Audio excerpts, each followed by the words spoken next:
दिल्ली से ज्यादा दूर नहीं है कानपुर, और कानपुर के हाल भी वैसे हो गए जैसे किसी बड़े शहर के होते हैं। कानपुर से दिल दहला देने वाली एक खबर आई है, जहां एक रईसजादे ने अपनी कार से 6 राहगीरों को सरेआम सरेदिन रौंद डाला। आरोपी कानपुर के एक बहुत बड़े तंबाकू कारोबारी का बेटा है। दौलत के नशे में चूर शिवम अपनी करोड़ों रुपए की लंबोर्गिनी में सवार होकर निकला था। साथ में दोस्त उसकी कार में सवार थे, बॉडीगार्ड्स भी बैठे हुए थे। दोस्तों के साथ शुभम मिश्रा की काली रंग की लंबोर्गिनी हवा से बातें करती हुई कानपुर की सड़कों पे दौड़ रही थी। जब लंबोर्गिनी हो तो पुलिस वाले भी उसको कहां रोकने वाले हैं, खुद ही बेचारे डर जाते हैं, समझ जाते हैं कि कोई बहुत बड़ा आदमी जा रहा है। देखते ही देखते शिवम की फर्राटा कार राहगीरों के लिए काल बन गई। इस हादसे में 6 लोग बुरी तरीके से घायल हुए, और यह सब कुछ दोपहर में हुआ है। दिन की रोशनी में एक बुलेट सवार तो हवा में उछलकर 10 फीट दूर तक जा गिरा। तेज रफ्तार में रईसजादे की कार का खूनी तांडव कानपुर के वीआईपी रोड पर हुआ। इस हादसे को लेकर कई सवाल उठे, पुलिस प्रशासन पर भी शक की सुई घूमी है। ये सब आगे आपको बताता हूं कैसे कानपुर की पुलिस ने एक के बाद एक लापरवाहियां बरती हैं। लेकिन पहले आपको हमारे संवाददाता मनीष यादव की एक ग्राउंड जीरो से रिपोर्ट देखना चाहिए। कानपुर में हुई एक्सीडेंट की घटना तेज रफ्तार का कहर है, या फिर अमीरी की हनक, जहां दूसरे की जान की वैल्यू नहीं होती, या फिर किसी लापरवाही का नतीजा? ये जांच तो पुलिस करेगी, लेकिन उस घटना को समझ लेना बहुत जरूरी है जो कल इसी रोड पर यानी वीआईपी रोड पर घटी। सामने जो ग्वालटोल रोड माना जाता है, और ये वीआईपी रोड का हिस्सा है जहां पर तमाम अधिकारियों का हर रोज आना जाना होता है। शहर का पॉश इलाका है, तो बड़े कारोबारी भी यहां होकर गुजरते हैं। तो तमाम जो बड़े लोग हैं शहर के, उनका आना जाना अक्सर इस रोड से होता है। जो लैम्बोर्गिनी गाड़ी है वो इसी रोड से उस दिशा से आ रही थी। देखिए सामने जो दिशा है इस दिशा से आ रही थी, और ये चौराहा बोला जाता है रिंग रोड चौराहा। तो यहां से लैम्बोर्गिनी गाड़ी आ रही थी, और यहां पर कुछ लोग खड़े थे।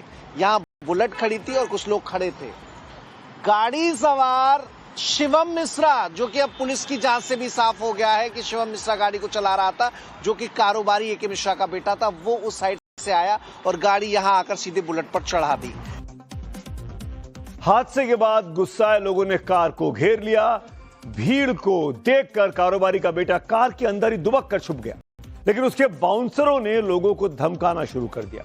बाउंसर लगातार लोगों को धमकाते रहे, लेकिन मौके पर पहुंची पुलिस भी तमाशबीन बनी खड़ी देखती रही। लोगों का विरोध बढ़ता हुआ देखकर पुलिस ने कार को अपने कब्जे में ले लिया।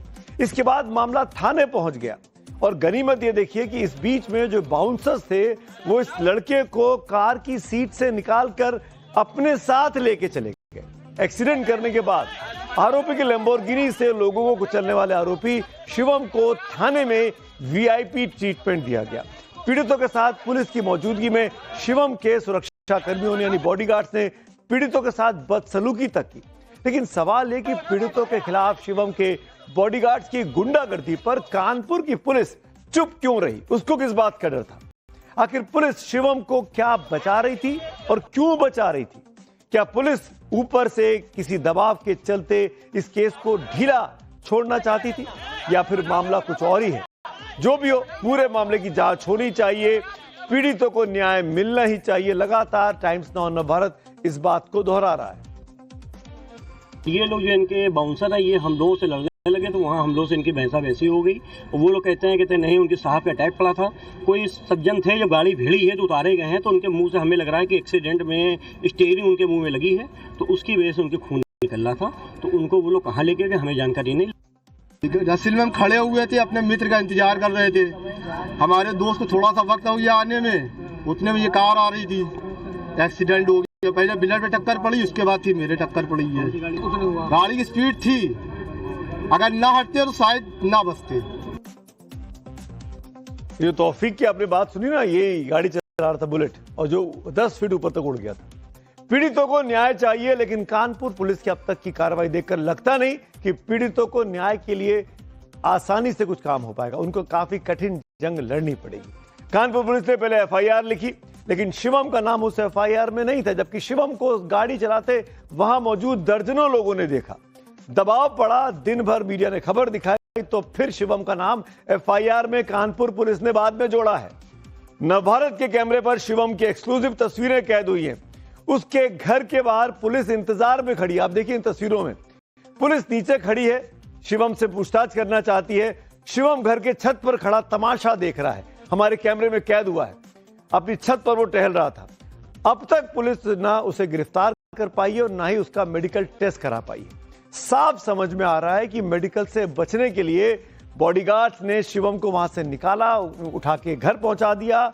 उन्होंने अपना काम कर दिया ताकि मेडिकल टेस्ट ना हो, क्योंकि अगर मेडिकल टेस्ट हुआ और अगर खून में शराब की मात्रा पकड़ी गई तब धाराएं बदल जाएंगी, तब कठिन मुकदमा झेलना पड़ेगा शिवम को। इसीलिए उसी समय को बाय करने की कोशिश की जा रही है। कानपुर पुलिस पर गंभीर सवाल पूरे की पूरी जांच के दौरान उठे हुए।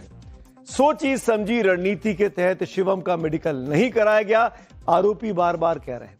जानकारों के मुताबिक हादसे के बाद फौरन मेडिकल टेस्ट होना चाहिए था। अब अगर शिवम का मेडिकल टेस्ट कराया भी अब जाता है तो उसके बच निकलने की संभावना बहुत ज्यादा बढ़ चुकी होगी, क्योंकि अब 24 घंटे से ऊपर हो चुके हैं। अब उसके मुंह से, अब उसके शरीर से अल्कोहल यानी शराब नहीं पकड़ी जाएगी। शिवम के घर के बाहर उनके वकील ने भी कहा दिया कि शिवम कार नहीं चला रहा था। अब आप खुद सुन लीजिए सरेआम क्या कह रहे वकील साहब।